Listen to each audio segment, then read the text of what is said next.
안녕하세요. 해커스토익 구자연입니다. 자, 오늘 단어 4탄 4강입니다. 여러분, 우리 이제 절반이 지났어요. 이제 4, 5, 6만 남아놓고 있는데 우리 먼저 PDF 파일 꼭 다운받으신 다음에 단어 꼭 암기했으면 좋겠어요. 이거 단어 굉장히 유용한 단어들 많이 뽑아서 넣어놓은 거니까 꼭 체크를 하시고 지하철이나 대중교통 타시면서도 충분히 볼 수 있으니까 암기합시다. 계속 반복해서 노출하는 방법 말고는 단어는 없습니다. 아시겠죠? 오케이, 자, 오늘의 문제 풀면서 오늘 주로 형용사 파트 단어들을 정리를 할 건데, 자, 일단 첫 번째 이 문제부터 보도록 하겠습니다. 자, A번에 theoretical 이렇게 발음을 합니다. 우리가 theory 하면 뭐죠? 이론. 그럼 뭐야? 이론적인 거죠. 이론적인 거. 그런데 practical, 그렇죠? 이건 굉장히 실용적인 거죠. 실용적인이란 뜻이 있습니다. 그러면 logic flow대로 가볼게요. 우리 문제, 어휘 문제를 푸는 logic flow, 문맥을 먼저 볼 건데 우리 매니저님이 제안을 했대요. 어떠한 계획을 제안했는지 찾는 거죠. 그런데 여러분, 이론적인 계획, 실용적인 계획, 이것만 가지고 풀긴 좀 힘들어요. 문맥 속에서 키워드를 잡겠습니다. 자, that could be implemented immediately. 즉시 실행될 수 있는 계획이면 어떤 계획이에요? 그냥 이론상인 게 아니죠. 그렇죠? 실용적인 practical plan으로 키워드를 잡아서 연결하는 문제였죠. 됐습니까? 오케이, 그러면 이런 단어를 포함해서 이제 단어들을 하나하나 좀 보도록 할 건데, 자, 첫 번째 단어입니다. Practical. 실용적인, The team proposed a practical solution to reduce operating costs. Detailed. 상세한, Please review the detailed report before the afternoon briefing. 우리 2번 단어의 detailed, ed 형태의 형용사 표현인데 여러분, 이거 알아요. 분사 표현인데 아예 형용사처럼 굳어져서 쓰이는 표현 중에 하나입니다. detailed 어떻게 해석하면 될까요? 상세한이라는 형용사 표현입니다. 사실 여러분, detail이라는 명사도 되지만 동사도 돼요. 주로 명사일 땐 s 붙여서 복수 형태로 쓰고요. 세부사항이라는 뜻으로 쓸 수 있습니다. 그런데 동사로 쓸 때는요, 뭔가를 상세하게 열거하면서 설명하다라는 뜻이 있어요. 그러니까 이미 ed 형태, pp 형태로 수동으로 바꿔서 이미 상세하게 설명이 되어져 있는 상태예요. 그러니까 우리나라 말로 하면 그냥 뭘까요? 상세한. 그렇죠? 그러면 밑에 볼게요. 검토해 주세요. The detailed report. 상세하게 이미 설명이 완벽하게 끝난 보고서죠. 그럼 무슨 보고서예요? 상세한 보고서. 이렇게 암기해 주시면 좀 더 편리하게 암기할 수 있을 것 같아요. 파생어들끼리 정리도 해주시고요. 즉, 브리핑 전에 상세한 보고서를 검토해 주세요. 이렇게 쓸 수 있을 것 같습니다. 됐나요? 오케이, 좋습니다. Tentative. 잠정적인, The department shared a tentative schedule for next quarter. 자, 그 다음 단어입니다. 세 번째 단어고요. tentative. 이렇게 발음을 하게 될 건데 잠정적인이란 뜻이에요. 여러분, 잠정적이다라는 게 뭐죠? 그렇죠? 확정 안 난 거예요. 그러면 a tentative schedule. tentative schedule 하면 뭐예요? 일정은 일정인데 아직 확정은 안 됐고 잠정적인 일정이라는 거겠죠. 야, 그 부서가 공유했대요. 다음 분기 동안에 아직 완벽하게 100% 확정된 건 아니지만 어느 정도의 잠정적인 계획을 공유했다. 그렇게 해석하시면 되겠죠. 자, 파트 7에서 이걸 가지고 어떻게 될까요? 지문 속에서 분명히 tentative라고 나와 있어요. 이건 잠정적인 계획이야. 그런데 만약에 예를 들어서 152번 문제에서 이렇게 물어봤다고 칩시다. 내용 파악 문제인데 A번 보기에 이런 게 나온 거예요. 이 일정은 확정된 일정이다. 오답이죠. 고르시면 안 됩니다. 확정된 일정이 아니라 잠정적인 일정이니까 연결하시면 안 되겠죠. 됐습니까? 파트 7에서도 충분히 나올 수 있는 단어입니다. 그거 기억하시고요. Mandatory. 의무적인, Completing the training course is mandatory for new hires. Ongoing. 진행 중인, The company launched an ongoing safety inspection. Upcoming. 다가오는, We need to finalize materials for the upcoming seminar. Subsequent. 그 다음이, The CEO will discuss the results at the subsequent meeting. Additional. 추가해, The team requested additional resources for the project. Temporary. 임시, A temporary shutdown will occur during maintenance. Eligible. 자격 있는, Employees are eligible for paid leave after 6 months. 정말 중요한 단어죠. eligible. 그렇죠. 정말로 중요한 단어입니다. 자, 근데 질문.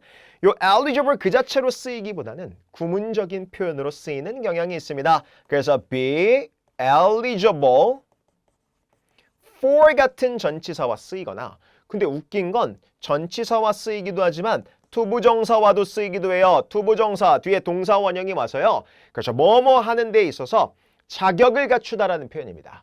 사실 be eligible for, be eligible to는요. 사전을 검색하시면 뭔가를 할 수 있다라는 표현으로 사실은 나올 거예요. 근데 뭘 할 수 있냐면 뒤에 승진할 수 있고요. 뒤에 할인받을 수 있어요. 그럼 뭐야? 결국은 그 승진할 자격이 있다라는 거고 할인받을 자격이 있다라고 우리가 볼 수가 있겠죠. 오, 이게 어원이 그런 거예요.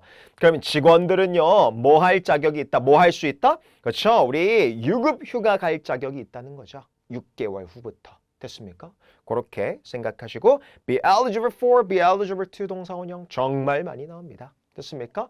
그런데 요거 하나만 또 정리해 볼까요? 야, 이거 마침 오늘 수업에서도 나왔는데 자, be entitled to가 있어요. 자, 조심하세요. 얘는 말 그대로 자격을 갖춘이라는 표현입니다. be eligible for 비슷한 표현이죠. 근데 이 to가 뭘까요? 전치사일까요? 투부정사일까요? 1초만 고민해 보세요. 둘 다 돼요. 그렇죠? 명사가 나오는 전치사 to가 되기도 하고요.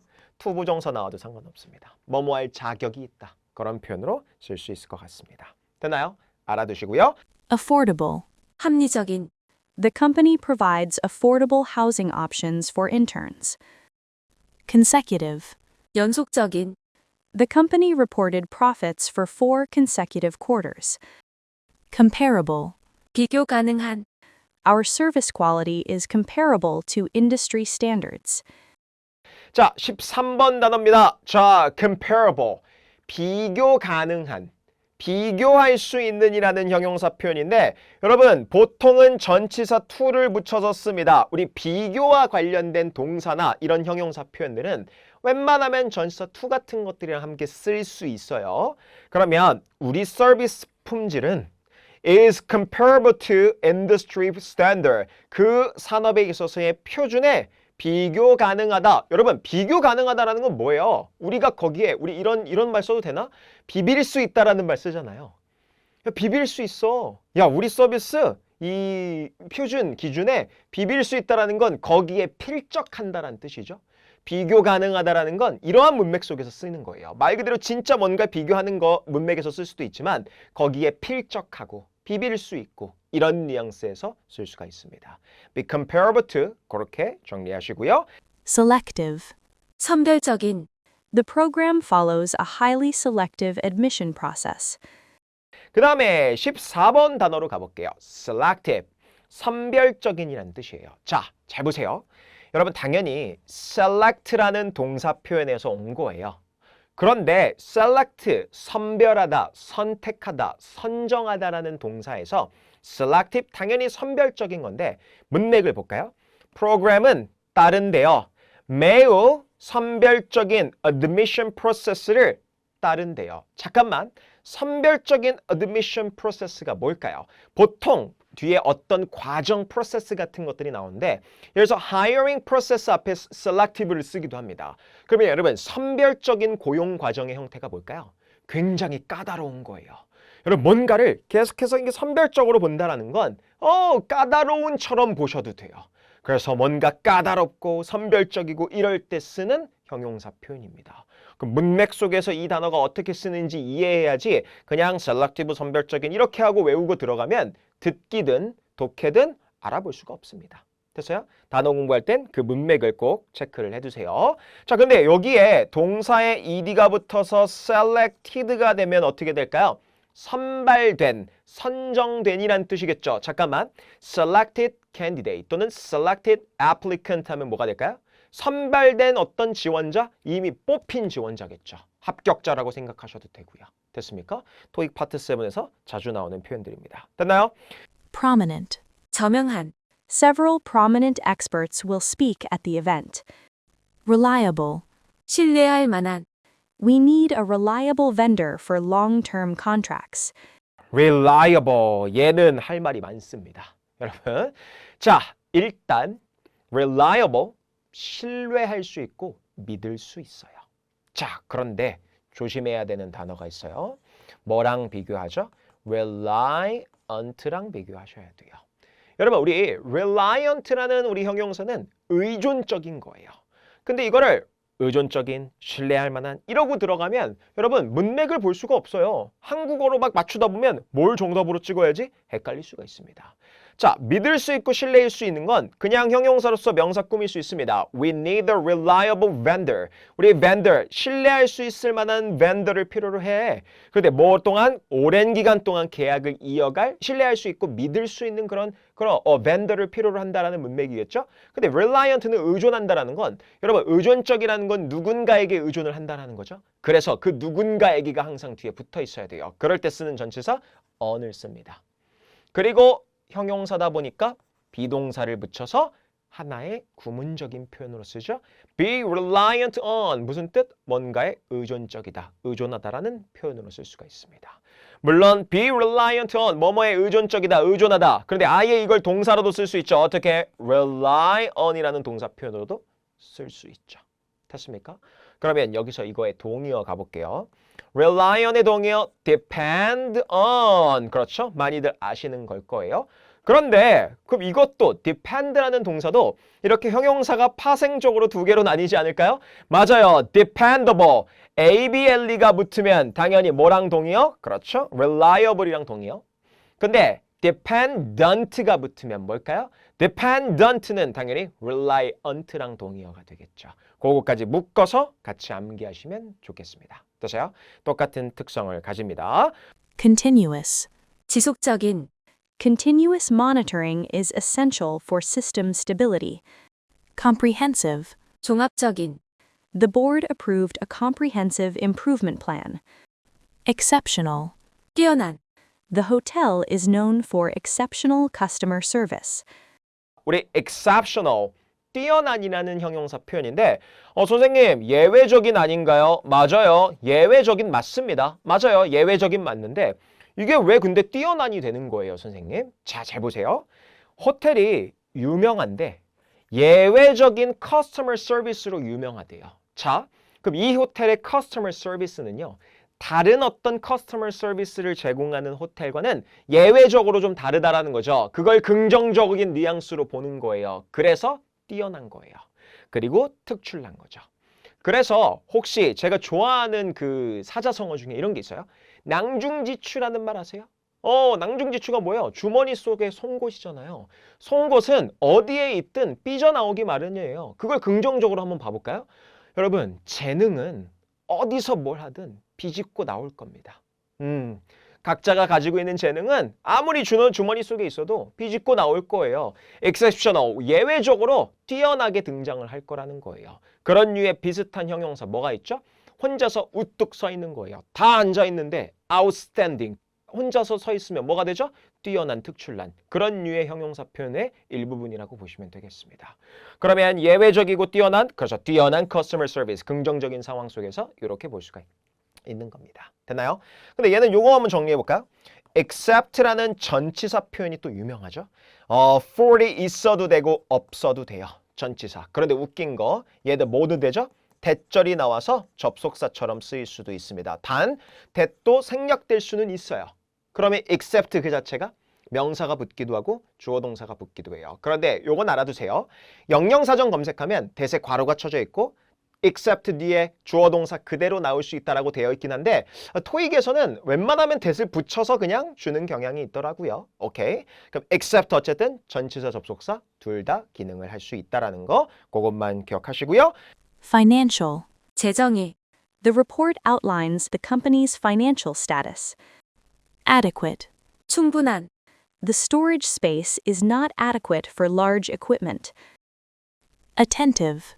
주의 깊은, The staff was attentive to customer concerns. 오케이. 22번 attentive. 요거 많이 모르시는 분들이 있어서 제가 가지고 왔는데 뜻을 외워볼게요. attentive 무슨 뜻? 주의를 기울이는 거예요. 그리고 주의가 깊으니 형용사의 뜻이 있겠죠.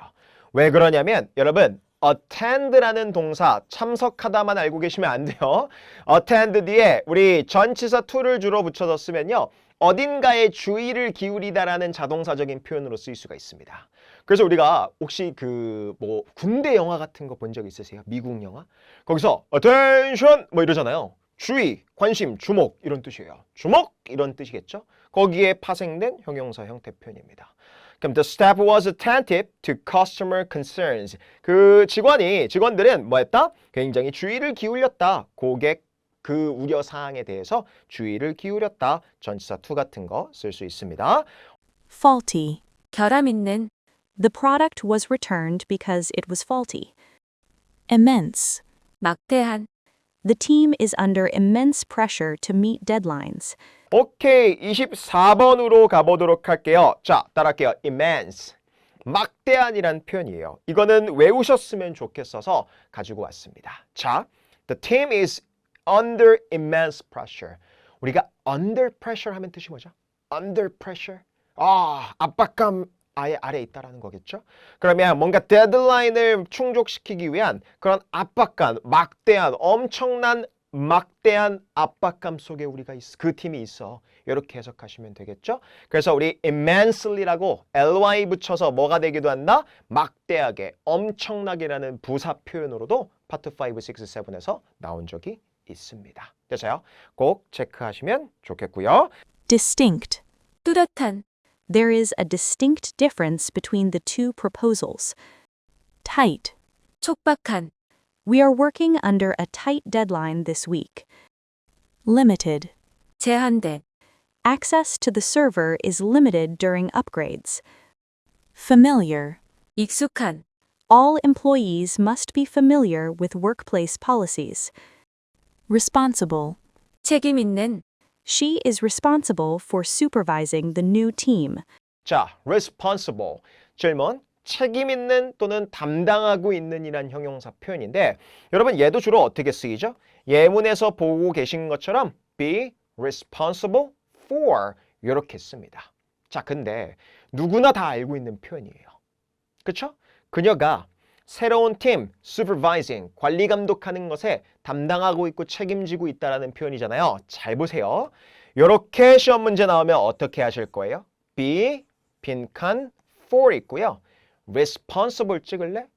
아니면 eligible 찍을래? 선택 문제가 나왔다고 칩시다. 아니, 치는 게 아니라 그렇게 나오죠. 오케이?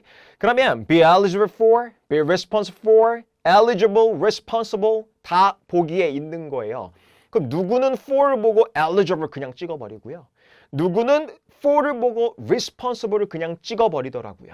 제 문제풀이반에서도 그렇게 있는데 잘 보세요. 여러분, 수거적인 표현 암기하는 거 중요해요. 컬로케이션 중요해요. 그런데 제가 현장이든 또는 제 유튜브 컨텐츠에서도 이런 거 얘기했을 거예요. 로직 플로우 얘기하면서 제발 무슨 단어 하나에 꽂혀서 바로 정답 찍지 말라고 해요. 여러분, 이거 콜로케이션 경진대회가 아니에요. 토익 시험은. 비빈칸 for만 그럼 주겠죠. 못하러 문장을 못하러 줘요. 그러면 비빈칸 for 이렇게 들어갈 수 있는 형용사 그냥 다 적어라. 콜로케이션 경진대회면 그렇게 물어보겠지만 토익은 그런 시험이 아니에요.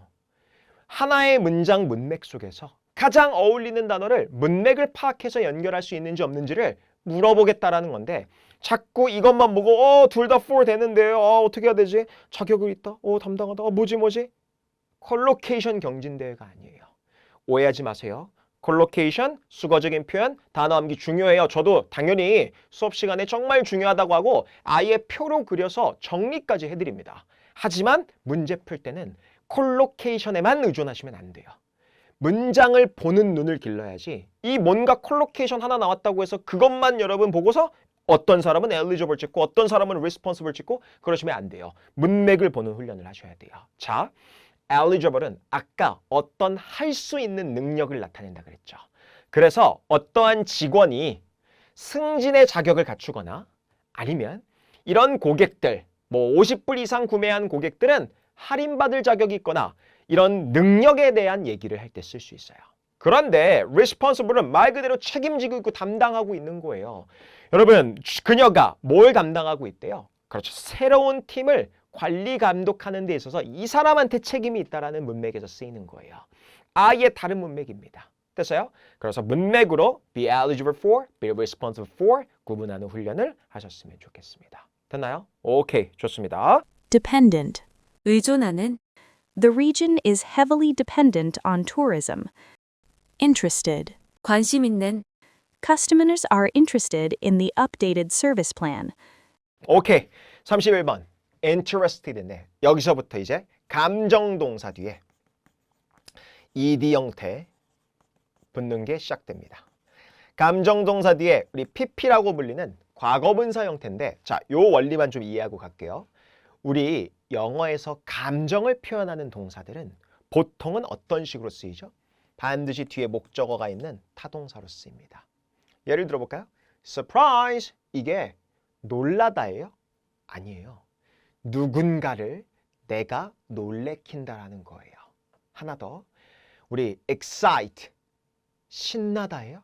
아니에요. 목적어를 신나게 만들고 들뜨게 만들고 흥분시킨다라는 뜻이에요. 기억하세요. 영어의 감정동사는 목적어를 어떻게 하느냐에 따라 달라진다라는 거. 질문. 그럼 감정동사에 수동에 pp를 붙여버려요. 그러면 뜻이 역으로 뒤집히네? 내가 누군가를 놀래키고 누군가를 실망시키고 누군가를 신나게 만드는 거에 수동의 반대가 뭐죠? 내가 놀라고 내가 실망하고 내가 만족하고 내가 관심 있고 내가 신나다라는 뜻으로 바뀌죠. 감정동사의 pp 형태로 바꾸면 감정을 어떨 때 쓴다? 그렇죠? 느낄 때 씁니다. 보통 감정은 누가 느끼죠? 사람이 느낍니다. 그래서 보통 사람을 묘사하는 표현으로서 감정동사에 ed를 붙여서 쓸 수 있어요. 제가 왜 쓸 수 있냐라고 말을 하냐면 자꾸 또 이러면 이래요. 사물이면 ing, 사람이면 그러면 ed인가요? 그러니까 그게 아니에요, 여러분. 그게 아니라 감정동사의 ed 형태는 사람이 주로 그 감정을 느끼니까 쓸 수 있고 사람이 어떤 감정을 원인이 될 수도 있는 거잖아요. 그러니까 꼭 사람한테만 무조건 ed 형태만 쓸 수 있다라고 생각하시면 안 돼요. 아시겠죠? 근데 토익 시험에서는 주로 사람이 나왔을 때 감정동사의 pp를 물어보기는 하겠죠. 시험 영어니까. 그러면 interested 질문. 기본적으로 interest라는 동사가 뭐죠? 아, 누군가를 흥미롭게 만들고 관심 있게 만드는 거예요. 그거의 수동태니까 뭐가 된다? 주어가 흥미있고 관심 있는 거죠. 그러면 customers are interested in the updated service plan. 그 플랜에 뭐 한다? 굉장히 관심 있어 한다. 됐습니까? 그러면 보통 이런 구문으로 쓰입니다. be interested in 이라는 표현으로 쓰이죠. 전치사 in이 붙을 수 있다라는 거. 어딘가에 흥미, 관심을 느끼다. 이렇게 해석하시면 되겠습니다. Concerned. 걱정하는, The manager is concerned about rising expenses. 32번도 마찬가지입니다. concern, 걱정시키다. 그렇죠? 그거의 pp 형태, ed 형태니까 이 주체가 그 걱정하는 감정을 느낄 때 쓰는 거예요. 보통 about을 붙일 수 있습니다. 매니저가 걱정하는 감정을 느끼고 있는 상태죠. 뭐에 대해서? rising expenses. 점점 증가하는 그런 비용에 대해서 매니저가 어쩌지 이거 걱정인데? 이렇게 하고 있는 문맥이 머릿속에 떠올라야 됩니다. 됐습니까? 감정동사에 pp를 붙이면 감정을 느낄 때 쓸 수 있다는 거. 오케이. Preoccupied. 몰두한, He was too preoccupied with work to attend the meeting. Impressed. 감명받은, Clients were impressed with the company's fast response. impressed라는 우리 pp 형태가 있는데 impressed, 인상을 주다, 감명을 주다라는 표현인데 그 감명을 받은 형용사 느낌으로 쓸 수가 있겠죠? 그럼 clients were impressed. 그렇죠? 우리 감명을 받았습니다. 뭐에? With the company's fast response. 그래서 그 회사의 아주 빠른 응답에 감명받았다. 그래서 보통 어떻게 쓰이냐면 be impressed with 표현 또는 be impressed by 표현으로 쓸 수 있습니다. 됐어요? 뭐뭐에 감명을 받다. 앞에 비동사 붙으면 감명을 받다라는 표현으로 쓸 수가 있겠죠. 됐습니까? 오케이, 좋습니다. Satisfied. 만족한, Customers are satisfied with the product quality. 정말 많이 나오죠. satisfied. 와, be satisfied with라는 표현으로 되게 많이 쓰이죠. 뭐뭐에 만족스러워하다, 만족하다는 감정을 느낄 때 쓰는 거예요. 그러면 주어는 역시나 사람이네요. 고객들은요, are satisfied with the product quality. 제품 퀄리티에 만족하고 있다라는 표현으로 쓸 수가 있겠죠. 됐습니까? 그렇게 정리하도록 하겠습니다. 됐나요? 오케이, 넘어가겠습니다. Interesting. 흥미로운, The report includes several interesting insights. Challenging. 도전적인, This is one of the most challenging roles in the team. 자, 37번 단어예요. 자, 37번으로 넘어오면서 ing 형태의 현재 분사, 형용사 우리 표현들을 정리할 건데 자, challenge는 어떤 도전을 주는 건데 challenging, 도전을 주는 이란 형용사 표현인데 도전을 주는 건 뭐예요? 결국 도전적인 거고 도전적인 거라는 건 결국 뭐죠? challenging 이런 뜻으로 해석하면 더 편해요? 힘든 이란 뜻으로 해석하면 훨씬 더 편합니다. This is one of the most challenging roles in the team. 야, 그 팀에서 가장 도전적인 업무, 역할들 중 하나야. 가장 힘든 일 중에 하나가 이거야. 이렇게 해석할 수가 있겠죠. challenging, 하나의 형용사로 힘든이라고 그냥 아예 외워버리시는 게 편할 것 같아요. Pleasing. 기분 좋은, The new design creates a pleasing working atmosphere. Demanding. 요구가 많은, The position is demanding and requires overtime work. 우리 demanding 또 똑같습니다. 여러분, demand는 요구하다라는 뜻이 있죠. 그러다 보니까 ing가 붙어서 요구를 계속 하다 보면 요구가 많아지죠. 요구가 많은. 그럼 요구가 많다라는 건 결국 뭐예요? 그렇죠. challenging과 비슷한 힘든이란 뜻으로 같이 쓸 수 있어요. 그럼 the position, 그 직책은요, is demanding. 그렇죠. 힘들다라는 거죠. 그리고 overtime work를 필요로 한대요. 그렇죠. 야근하는 거 또는 초과 근무하는 걸 필요로 한다. 그렇게 해석하시면 되겠죠. demanding, challenging 정말 많이 쓰여요. 실제 뭐 영어 환경에서도 많이 쓰이는 형용사 표현이니까 꼭 암기해 주시고요. Promising. 유망한, The company invested in several promising startups. 40번으로 가보겠습니다. 자, 요 단어를 또 여러분들이 좀 많이 헷갈려 합니다. 자, ing가 붙었는데 promise라는 동사에 ing를 붙였겠죠? promise는 뜻이 뭐예요? 약속하다, 약속하다. 그런데 우리 promising, 그럼 이렇게 해석하더라고요. 그럼 약속하는 아닌가? 이게 뭐의 폐해일까요? 우리나라 말의 하는을 자꾸 ing로 보려고 하고 우리나라 말의 되는을 자꾸 ed로 보려고 하는 이런 습관 때문에 그러는 거예요. 죄송한데 우리나라 말의 하는 되는으로 영어의 능동, 수동을 구분할 수 없습니다. 제가 이거 10시간짜리 또는 6시간짜리, 3시간짜리 문법 표현에서 분사 파트를 한번 여러분 봤으면 좋겠어요. 그 표현에서 보면 알겠지만 하는 되는은 그냥 우리나라 말의 기준일 뿐인 거지. 우리나라 말의 기준으로 영어의 ing, ed를 구별하려고 하시면 머릿속이 터질 겁니다. 그리고 promising 하는도 아니에요. 어원을 좀 생각해 볼게요. 갑시다. promising startup인데 자, 질문. 스타트업 회사라고 해석을 할게요. 회사가 투자를 했는데 몇몇 스타트업 회사에 투자를 했대요. 그러면 잠깐만. 약속을 해주는 스타트업 회사라는 건 결국 원어민들 머릿속에 이런 생각이 있어요. 미래를 약속해 주는 거예요. 야, 우리 미래까지 계속 창창하게 갈 거야. 그걸 약속해주는 스타트업 회사. 그러다 보니까 이 promising을 그냥 약속하는 이라고 번역하는 게 아니라 뭐라고 번역을 할 수 있는 거예요? 그렇죠. 전도유망한이란 뜻이 되는 거예요. 앞날이 창창하고 유망한 이런 스타트업 회사에 투자를 했다는 거죠. 참고로 이런 사물 회사명도 나오기도 하지만 사람도 나올 수 있어요. 우리 promising employees 하면 뭘까요?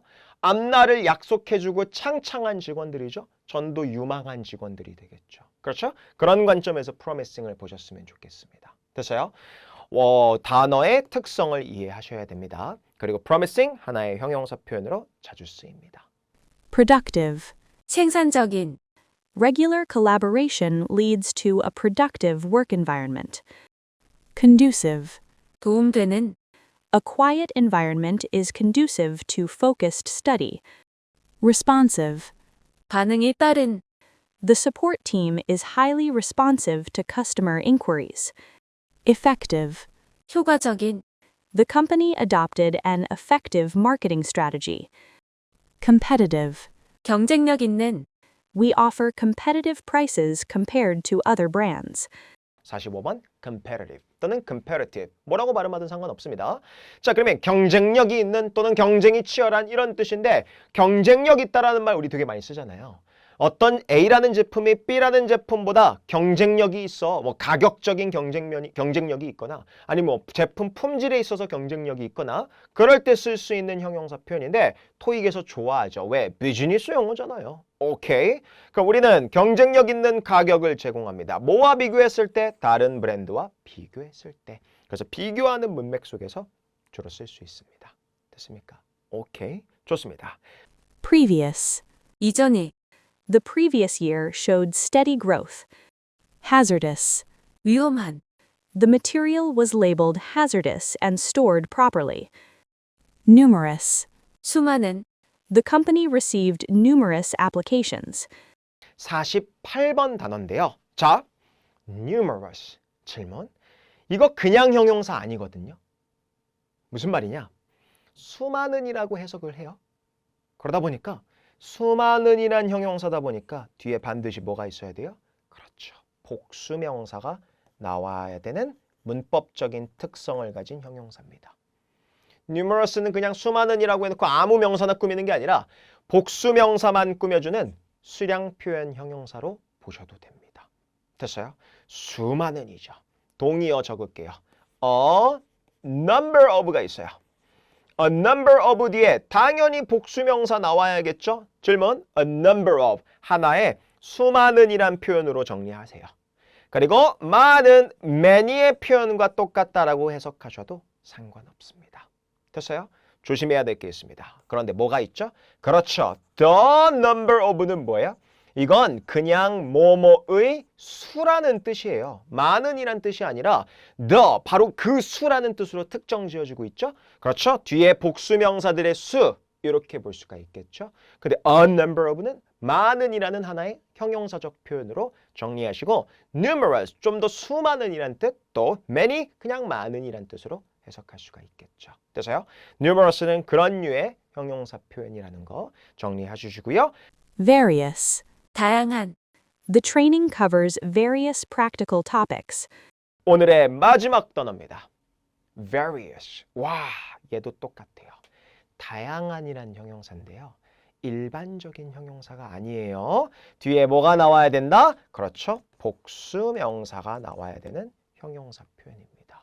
여러분, 다양한, 우리 어떻게 표현으로 또 쓸 수 있을까요? 요거 가능합니다. 질문, a variety of 플러스 복수명사가 나올 수 있죠. A variety of 무슨 뜻? 그렇죠. 다양한이란 표현이고요. 그런데 토익에서 또 뭘 좋아하냐면 a와 variety 사이에 여기에 형용사 수식어 넣는 거 되게 좋아해요. wide라는 형용사 넣는 거 되게 좋아합니다. 그리고 이 자리에 형용사 문법 문제가 나온 적도 꽤나 있습니다. A wide variety of 하면 뭐예요? 엄청 다양한이 되겠죠. 그냥 다양한이라고 해석하시면 됩니다. 됐습니까? 그렇게 정리하시고 하나만 더 볼게요. 이런 다양한이란 뜻인데 또 뒤에 복수명사가 나오는 그런 형용사가 있죠. 우리 multiple이라는 형용사도 뒤에 복수명사와 함께 쓰이는 다양한이라는 의미의 형용사 표현입니다. 됐어요? 그러면 트레이닝, 그 교육은 cover, 다루고 있습니다. 다양한 주제들을 다룬다. 이렇게 해석하시면 되겠죠. 됐습니까? 그렇게 정리를 하시면 되겠습니다. 됐나요? Successful. 성공적인, The campaign was highly successful internationally. 오케이, 여기까지 해서 우리 이번 4강도 끝내봤는데 여러분 이제 앞으로 2강밖에 안 남았어요. 차곡차곡 모아두세요.